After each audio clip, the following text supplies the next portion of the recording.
నేను చాలా కార్యక్రమాల్లో పార్టిసిపేట్ చేస్తూ ఉంటాను, కానీ ఇలాంటి కార్యక్రమాలు ఒక స్ఫూర్తినిస్తాయి. ఇంకా సమాజంలో మంచి మిగులుంది, దానికి మీరు ఒక ఎగ్జాంపుల్. మీరంతా ఎన్ఆర్ఐగా మీరు వెళ్ళారు, 40 ఏళ్లకు 50 ఏళ్లకు మునిపి వెళ్ళిపోయారు. వెళ్ళిన తర్వాత కొంతమంది అయితే మర్చిపోతారు, జన్మభూమిని మర్చిపోతారు. ఈ రోజుల్లో తల్లిదండ్రులు కూడా మర్చిపోతున్నారు.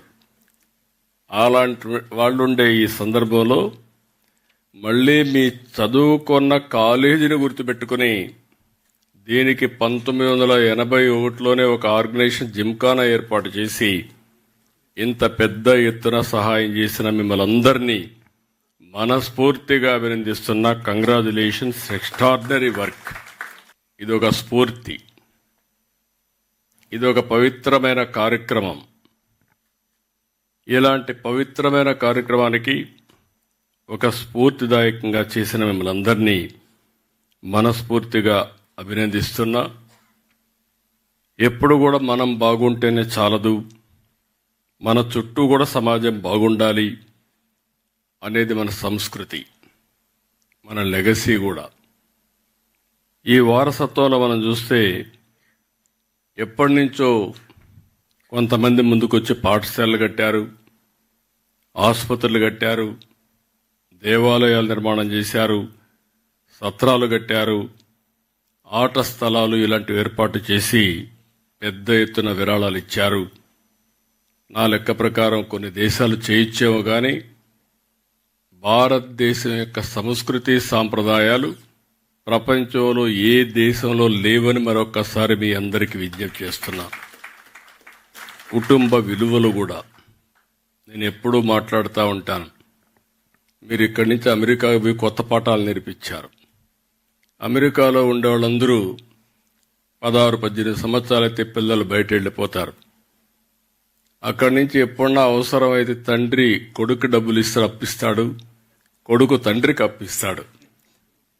కానీ పిల్లలు ఎంత పెద్దవాళ్ళైనా జీవితాంతం మెంటర్ చేయడమే కాదు, ఏ సహాయం కావాలన్నా అందించే సంస్కృతి ఉండే ఏకైక దేశం భారతదేశం అని మరొకసారి విజ్ఞప్తి చేస్తున్నాం.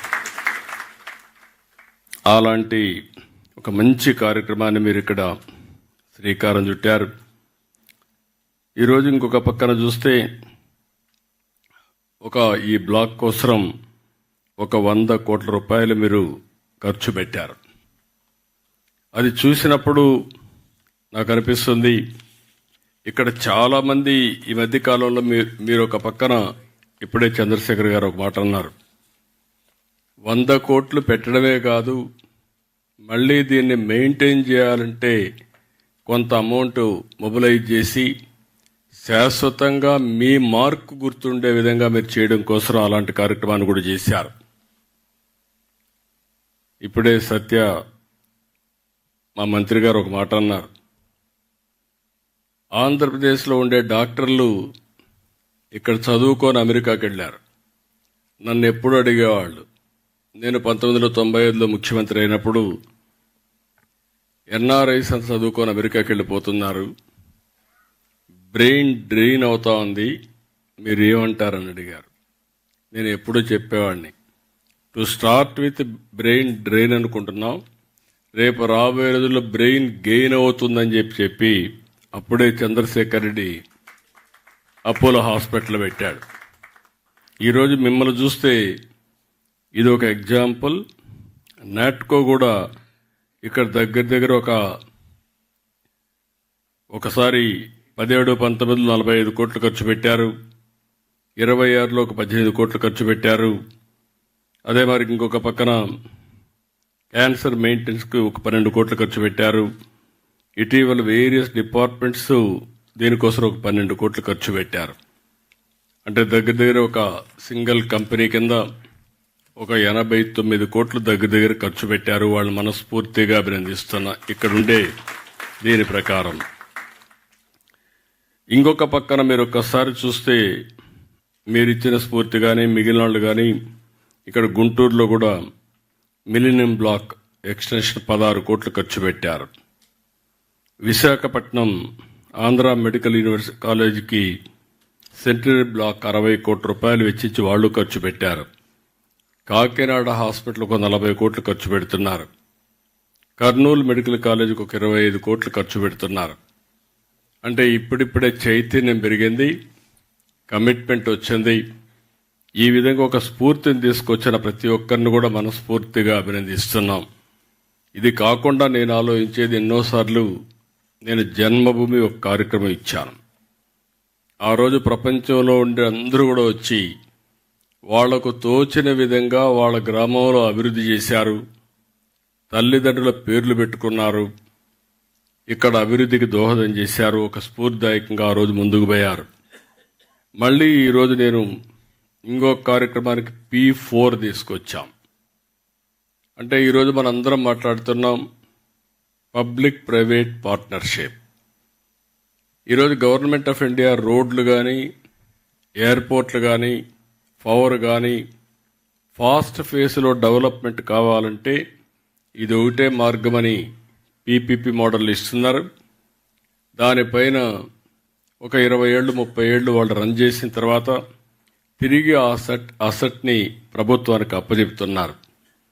అందువల్లనే ఈరోజు మీరు రోడ్డు చూస్తున్నారు. ఒకప్పుడు ఇండియాలో రోడ్లు మీరు చిన్నప్పుడు చదువుకునేటప్పుడు ఉండే రోడ్లు ఈరోజు నేషనల్ హైవేస్ మీరు చూస్తే ప్రపంచానికి ధీటుగా ఇన్ఫ్రాస్ట్రక్చర్ అభివృద్ధి అవుతోంది భారతదేశంలో. ఈ విషయం మనం గుర్తుపెట్టుకోవాల్సిన అవసరం ఉంది. సంపద సృష్టించబడింది, కానీ అదే సమయంలో మెరుగైన వసతులు ప్రజలకు వచ్చాయి. కానీ వచ్చిన సమస్య ఎంత ఏంటంటే గ్యాప్ అయితే వ్యత్యాసాలు విపరీతంగా పెరిగిపోతున్నాయి. బిలియనీర్స్ ఎక్కువ అవుతున్నారు, మిలియనీర్స్ ఎక్కువ అవుతున్నారు. రిలేటివ్గా లివింగ్ స్టాండర్డ్స్ చూస్తే వ్యత్యాసాలు ఎక్కువగా పెరిగిపోతున్నాయి. అందుకే ఈరోజు వినూత్నంగా నేను ఒకసారి ఆలోచించి P4 తీసుకొచ్చాను, పబ్లిక్ ప్రైవేట్ పీపుల్స్ పార్ట్నర్షిప్. మీరు ఇక్కడ ఇన్వెస్ట్ చేసింది ఫిలాంథ్రఫీ కింద మీరు ఇన్వెస్ట్ చేశారు. నా ఆలోచన ఏంటంటే మనందరం కూడా గ్రామీణ ప్రాంతాల్లో పుట్టాం, చిన్న కుటుంబాల్లో పుట్టాం, చదువుకున్న అవకాశాలు ఉపయోగించుకున్నాం. తర్వాత అంచెలంచెలుగా ఎదిగి ఈరోజు మిమ్మల్ని చూస్తూ ఉంటే ఒక్కొక్కరు 30 కోట్లు 40 కోట్లు తిరిగి సమాజానికి ఇవ్వాలనే ఆలోచన రావడమే కాకుండా ఆచరణలో పెట్టే పరిస్థితికి వచ్చారు. దీనికి మనస్ఫూర్తిగా అభినందనలు. Please subscribe to Leo news for more videos.